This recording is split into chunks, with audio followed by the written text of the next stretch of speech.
Kulokuthi ukhalatha sengikhona sengiphakathi kuyona i-channel yakhe ehamba phambili keze igama lami engumfeze ukuthi wakhumalo bathi la sibone amagumeti mawuthi usemusha lekhaya engicela wenze sure ukuthi uyasubscribe ungakhohlwa ucomment nokulike okukhulu kunakho konke bese uyashare bafethu idaba engifisa sibheke lapha udaba oluthinde lapha insizwa bathi uSmomoz kanjalo noChillis ukhumbula ukuthi insizwa uChillis sike sakhuluma ngayo kakhulu izolo insizwa la ethe ibuyela khona esikoleni noma sekuletha lapha isithombe ifake umfaniswano wesikole lapha kubonakala ngathi ibuyele esikoleni abantu abaningi bebakhuluma basho lokhana lokho nokuhlukile kodwa ke siyazi ukuthi khona insizwa ezingacushwa lapha nesibala khona ungizwe kanjalo uSmomoz kanjalo nowelile umntakamchuni lapha mangabe kwenzeka isigameko bebe khona ngaso sonke isikhathi kuba khona ebakuphawulayo abakuphosayo kanjalo ke namhlanje sikhona osokhona osethe ukuvela waphawula wenza lapha nama voice clip yaphawula ngalo udaba olithinta uChillis kuyena uSmomoz ke wathi ukuphawula ke mhlawumbe ukuthi awazi ukuthi utheni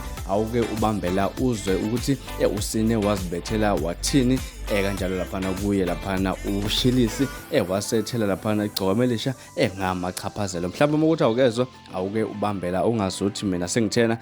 uzwele wena ukuthi utheni mangabe ephawula ngalolu daba. Saba sendlunkulu hlela umhlangano ophuthumayo weekend ngenhloso yokuvulela usibusiso Manqele icala ngokubuyisela ubabomnan wakhe esikoleni uChillis.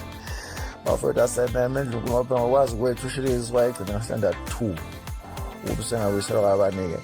Yebo singa understand mangathi kwake ufike esikoleni ayosebenza engadini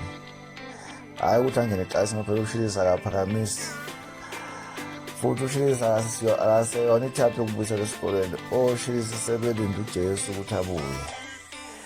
sebelozi asenene bafethu Indlukulu so ke kufanele kuboshwe lo wasemdlutsheni.